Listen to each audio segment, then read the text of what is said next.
Hi, everyone. Welcome. While you're getting yourselves set up, please, we'd love to see your faces on video, and we'd love to hear from you later, but if you would keep your mics muted at the start here, that would be terrific. What do I hear? Let's get started. I'm Jason. Sorry about that.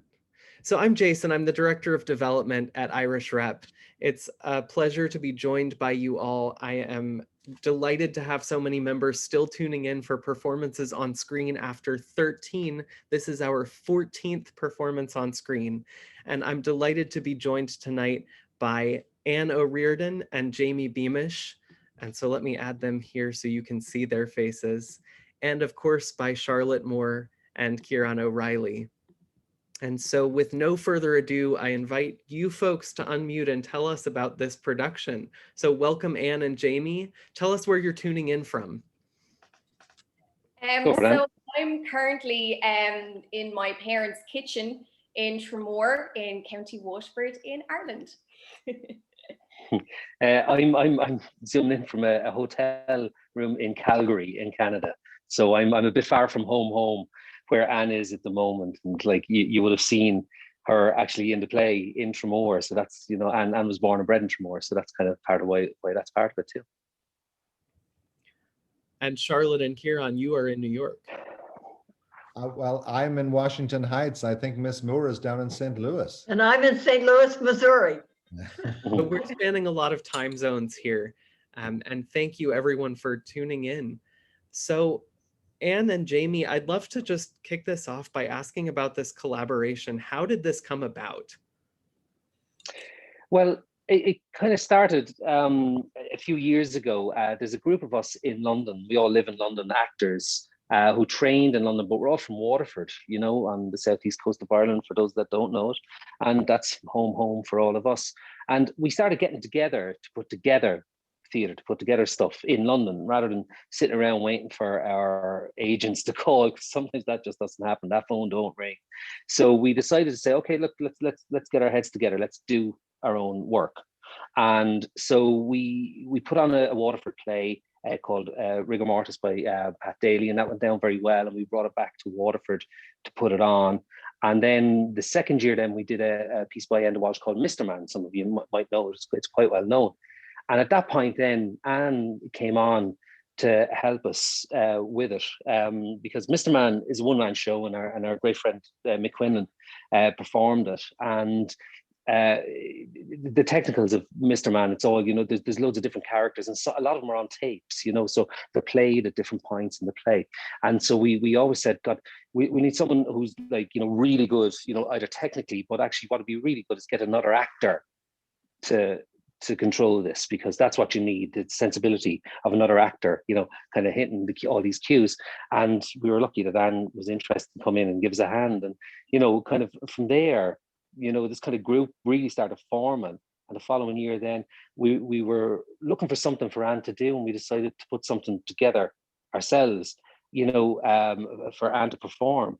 And we were thinking like maybe a 20-minute piece, you know, work in progress, and it actually ended up being 60 minutes. Like, you know, it ended up being Epic, you know, a one-night play. Yeah, you know, Anne will tell you more. Yeah. Well, yeah. I mean, the thing is the idea of doing a one-person play is totally terrifying to me. But when the lads suggested it to me, I just went, do you know what? I'm going to say yes and just deal with the fear later.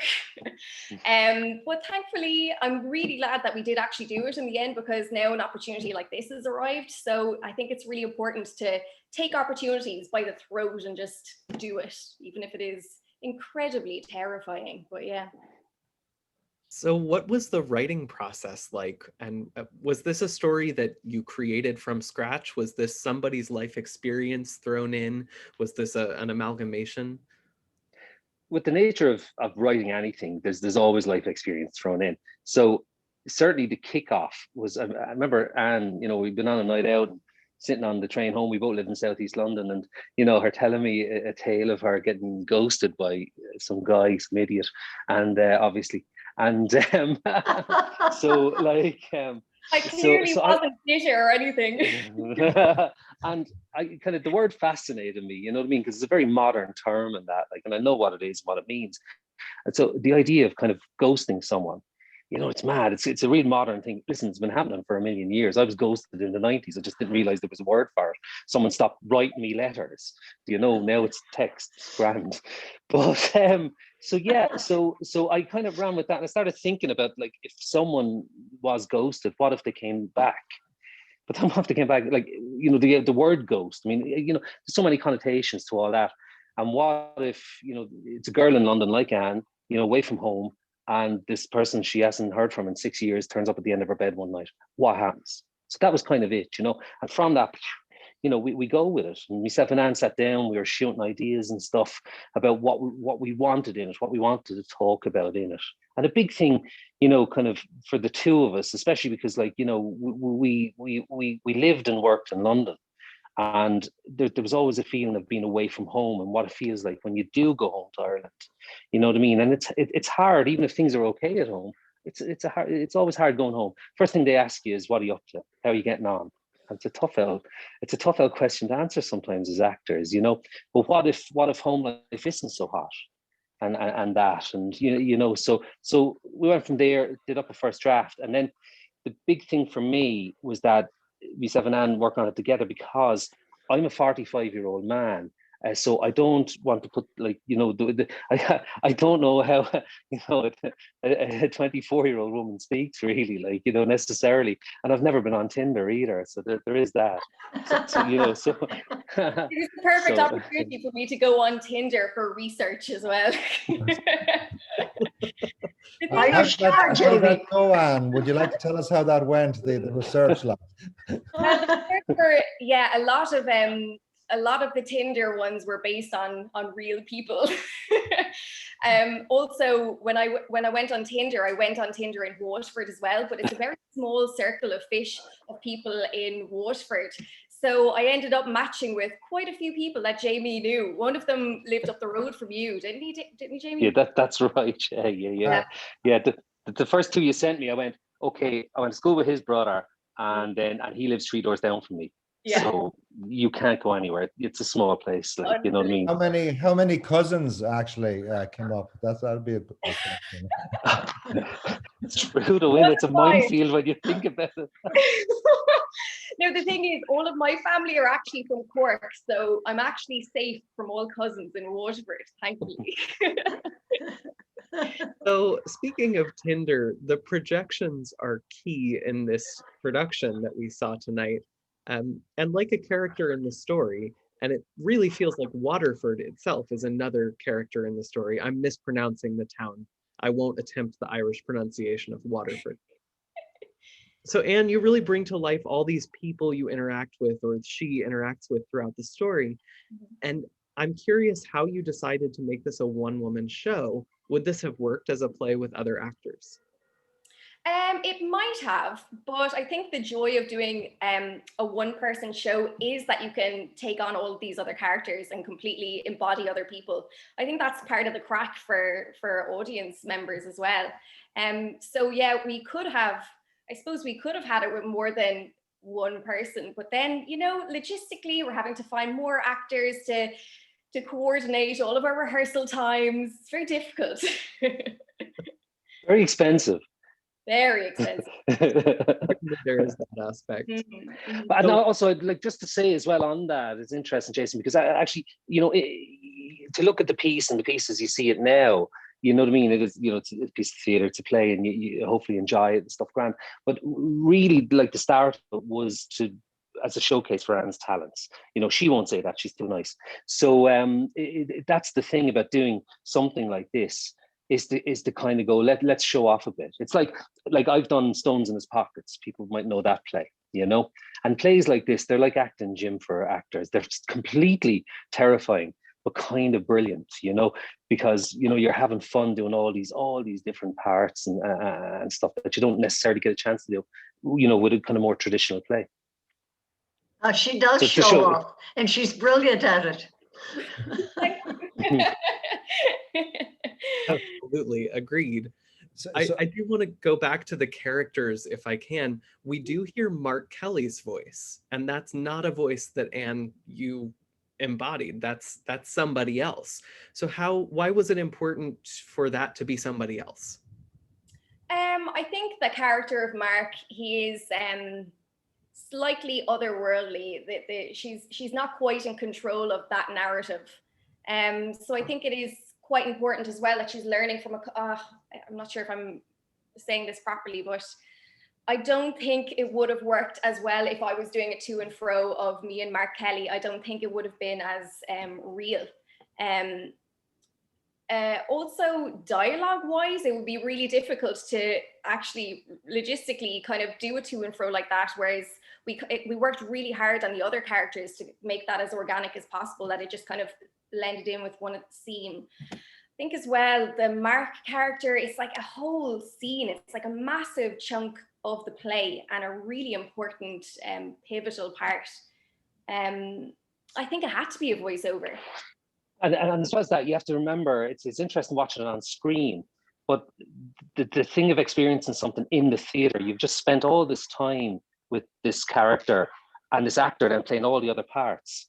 And so it's a real kind of thing, and we really kind of felt it when we did it in front of an audience in 2019, where you hear another voice for the first time, you know? So it's that kind of, I mean, it's hardly a coup de théâtre, but it's like, do you know what I mean? It actually, it means something when suddenly this other voice happens and you realize, oh, we've gone somewhere else here now. This is now, we've shifted into a different gear here, you know, because actually, in a sense, the play could end.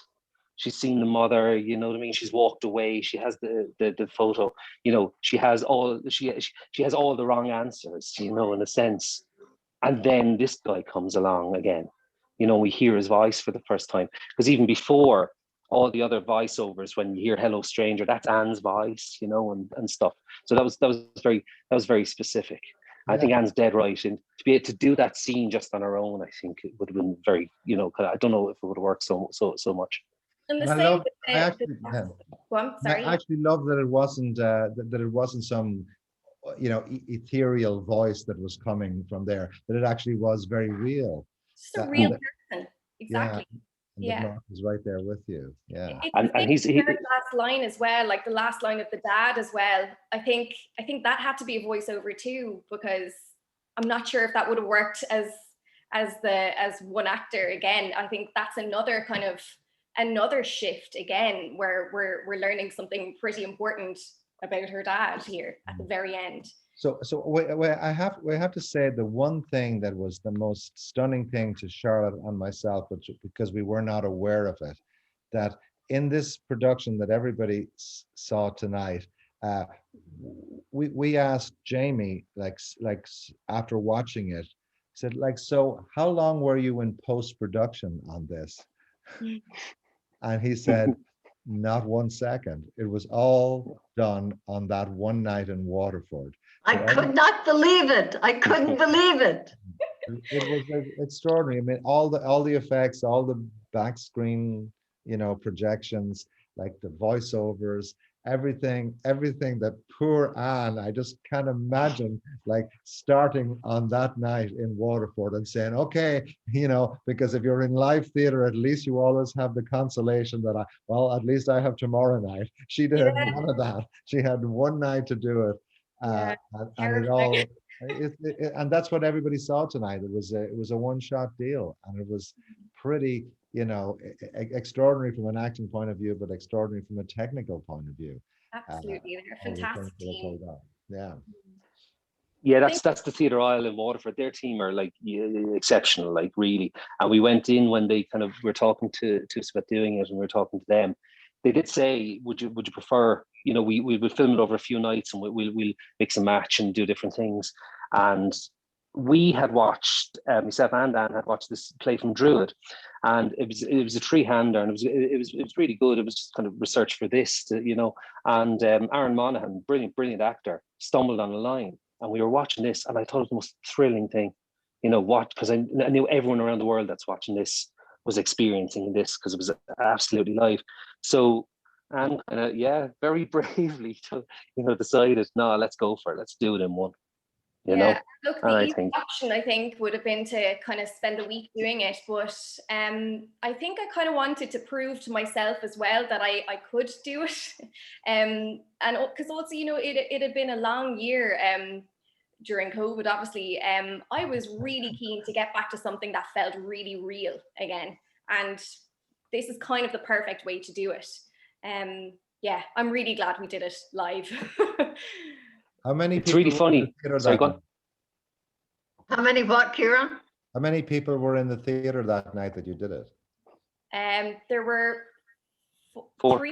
Four. Yeah, you on stage, two cameramen, Oh my and I was controlling I was controlling lights and sound. extraordinary. Yeah, there's four of us, and it was gas. I mean, you know, because we, like you have here, you know, you have the countdown, and we had the countdown in the in the control box, and so we could see it counting down. And Sean, the video editor, he was editing that video live, like that was all. He was cutting those cameras live and operating his own camera and stuff. I mean, brilliant, you know.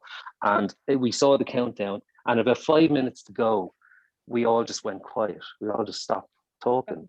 And it's like you're in this theater and the lights are out and it's like eerie. And actually Dermot, the technical head, he was on one of the cameras and he just went, "It's eerie, lads, isn't it?" And we were all going, "Oh God," like, you know.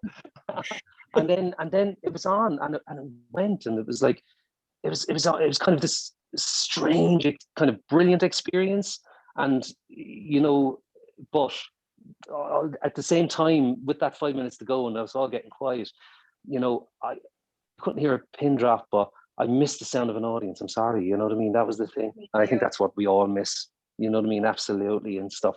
But it was fascinating. 4 people in the theater. Yeah, that's it. I missed the audience during the show, I have to say. So it's a really weird situation being on stage for an hour with no response at all. But anyway. Some of those jokes I think are funny, you know what I mean? They're funny. You kind of go, "Oh, we get nothing back here," like, you know, because we all know them. So have you played this for an audience? You have, yes? In 2019, we did it in London, and then we did it in Waterford as well. Yeah, so that was in 2019, so quite a while ago. How does it change the way you play it? Does it change the pacing? Does it change the sort of way you think about delivering things? It definitely changes the pacing because you're having to respond to the audience and kind of give them time to hear things as well. When I was on my own, you kind of rattle through. So an audience really slows it down a little bit more, I think. Yeah, I really miss them. I can imagine so we did that when the place where there's a surefire laugh, you know, like when the guy, you know, starts to do your hair. Yeah. I'm sure you heard me laughing from New York when that happened. But I mean, it's. I know that sometimes when we've done a play at Irish Rep or something, and then we come back to reopen it, and we're just running through it, and there's no laugh there. Sometimes you forget your lines because the laugh is a line. You know? Absolutely. The first time we did it, the Tinder section, we had people on the screen who were sitting in the audience.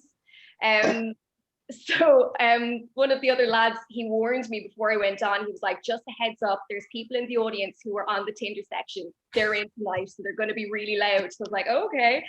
So I sat down anyway for the Tinder section, and there was like a solid minute of the audience. Maybe it wasn't a minute. It felt like a minute to me, of them just laughing. And I was like, "Oh my God, like I'm going to have to continue with the show at some stage." That was electric. Yeah. So I'm looking forward to So actually, that's a question actually on. So in the Tinder section, when you did it in London and you did it in Waterford, was there back screen projections throughout? Was that part of what the original show was like, or did you re-imagine it for this? So we always had projections of like the text messages and the Tinder sections and stuff. We added to it for the live stream because we were like, okay, look, we've got an opportunity here where we have this massive projector. Let's utilize it. Because, and to make it as interesting as possible as well for people on the other side of the screen, so that they're not just, I don't know, I think a change of scenery is quite nice rather than just a black box when you're on a screen. Yeah. So Oh, Yeah, no, but go. Sorry. who did the projections? You two have been so involved in the creation of this. I'm curious who else was involved, or maybe that was just the two of you as well. No, that was me. I did all the projections. Yeah. Yeah, that was all Jamie. Yeah. Yeah, it's My funny. dad- It's funny. My But dad did take go on. one of the videos going down the quay. My dad is really keen to. That's right. Yeah, Perfect. absolutely. Yeah. That's Anne and her dad driving out the Tremor Road, like, you know. Me So, holding a camera on the dashboard. Yeah. yeah. But it's funny. Jamie It's did all- funny. The projections were always in the script, as in like the texts, because there's a thing where you kind of go, like, how do we represent this now on stage? Because this is how people communicate now, you know. And on film, it's grand, you know what I mean? You can put them up, you know, at little boxes on the screen. But in the theater, we kind of well, let's project them, you know. Let's put them up. Let's be. And actually, you know, it's we were nervous because like there's major plot points happen up on the screen behind Anne. You know, Mark Kelly died 2 days ago. I thought you should know. I mean, that's inciting incident there, really. And we put it up on the screen, and we had to make it so big, like as big as we can, because you know the audience in Waterford, not all of them would have the best eyesight at times either. Like, you know what I mean? So there is that, and then you follow it up with the information. But we were interested in trying to see how we could get technology that we look at that way and get it up that way. If you know what I mean. So what's coming up next for you both? Do you have projects, or are you waiting for theaters to reopen still, or are you making your own projects more? A bit of both for me. So I've got a few things coming up. That's why I'm in Waterford at the moment. I've got some bits coming up at the other theatre in Waterford, Garter Lane, another beautiful theatre. And then after that, there's a few things in the pipeline, but it really does depend on whether the theatres are opening and what the capacity is going to be. So I'm just fingers crossed that they'll be able to happen. Jamie's got exciting things happening. Yeah. I'm busy, thank God. Film and TV is back, so that's something. I'm in Calgary now that shoot on a new TV series. I can't talk about it, but it's I'll be here for a couple of months doing that. Then I'm starting a 9-month residency. I'm going to be the theatre artist in residence at the Theatre Royal Waterford. So I'm going to be creating a new piece for that time. And during that, then I'll be doing other bits of filming because Derry Girls will be back. We're back in production for Derry Girls come October, it looks like. And I also have then another play, a full-length play, and this time it's like 5 actors, you know, going crazy. It's 5 actors, and I'm hoping to get that on. There is some interest in hoping to get that on next year. Again, we just need the theatres to be open in Ireland again. That's the thing. And Anne will be in that as well. So, like, you know what I mean? That's a big thing. So hopefully, you know, there'll be that. So, you know, yeah, things are starting to happen again. It's great. You know what I mean? It's real feeling of, you know, we're kind of getting back bit by bit. And I know you guys are going to be opening your doors soon and stuff. And it's brilliant. You can really feel the hope in the air, I find, you know. And you were in It's been something strange, you guys. I mean, this year, I mean, do you think you'll ever see anything like it again? You hope not. Hope not. What? You know, absolutely. God, it's crazy, isn't it? Like, yeah. But hopefully, you know, we like I said, we get through it and you come out stronger. It's simple as that. And then we have all of this technology going now, know suddenly how to use and kind of being able to bring, you know, this play to your audience. Like, for us, that's mind blowing. Like, you know what I mean? We did it in a 50-seat theatre in London, and then in our home theatre for 2 nights in London, 3 nights in Waterford, then 1 night on the live stream in Waterford. So this is the 6th time this play has been seen only.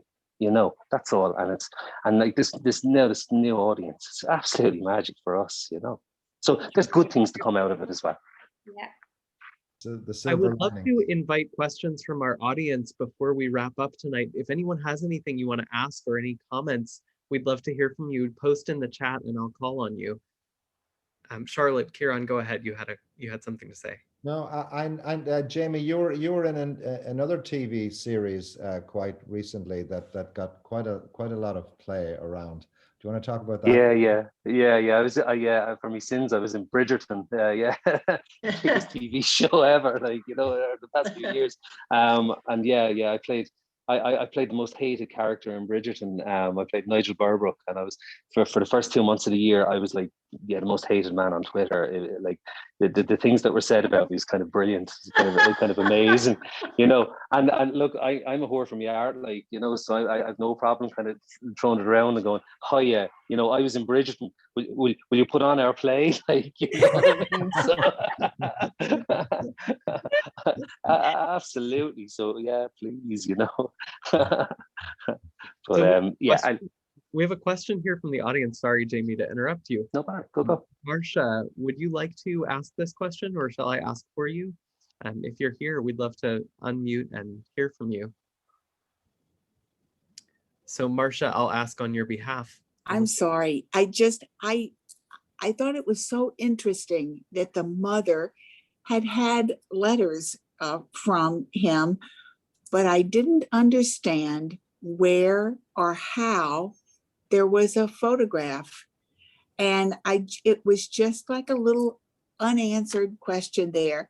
I know a lot of the play is unanswered, and I'm not expecting every bit of it to be. This is not hardcore realism, but I just wanted to know about the photo. And if you could elaborate a little bit on how that element was included. Thank you. Thank you.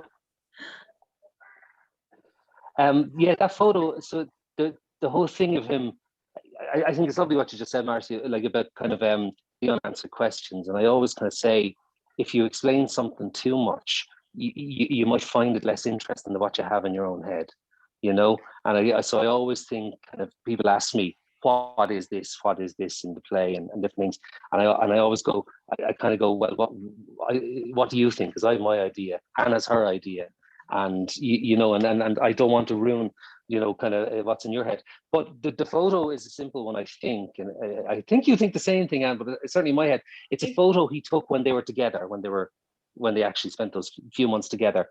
So, because she says, like, it's the two of them younger, so it's actually 6 years ago. It's that photo that he sent his mom. Thank you. Yeah. Thank you. I missed that point. For some reason, I thought it was some sort of like a mystical photograph, or maybe he had snapped it in London. So thank you. That explains it. Thank you. Mm-hmm. Thank you. Thanks for watching.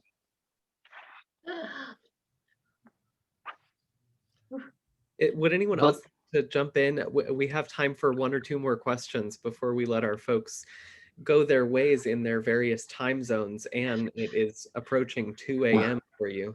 Or is it? And yeah, you're very bright-eyed, Anne, for 3 o'clock in the morning. I'm drinking Fanta to keep me awake.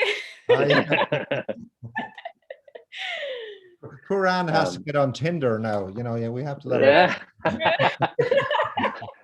Who'd be on at that hour tonight in Waterford? You know, so. I'd say many people. Well, I was very impressed by that, actually, by how many people, you know, were, you know, all the different GAA guys that were on Tinder at that moment, you know. Oh yeah. Yeah, no, we didn't use that picture, because there was pictures of people we knew, like I say, originally, but we didn't this time around. We were slightly worried about it being broadcast, so you have to, you know, you kind of go to public domain and stuff. So just yeah, for fear of being sued or whatever, like, you know. So that's the thing.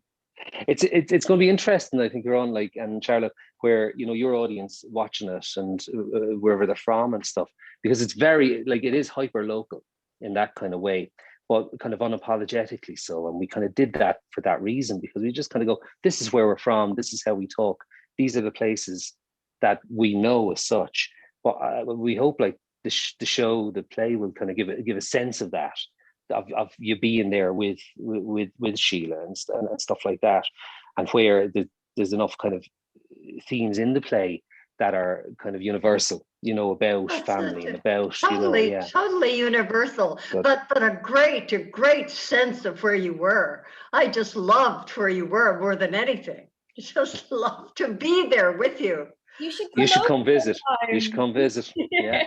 It had such a a sense of the small town Ballia Biog, Yeah. that you were there. I mean, it was and about going home again and going back there, and then and Anne, you were talking about it earlier on about coming from London and going going home and saying people saying, so how's it going, what's Oh, yeah. happening. Yeah. And for me, when I used to go home, they used to say, any chance you might get a role in Gunsmoke. Gunsmoke had been cancelled since in 1950 or something, but they were still on. Anna and Jamie, I'm in my very, very tiny small town in southern Illinois, south of St. Louis, 3 days ago, and I hadn't been there in years. I had that exact same feeling. Yeah. Yeah. Your small town, it is universal, Jamie. Great. That's great. There's a line in there, and any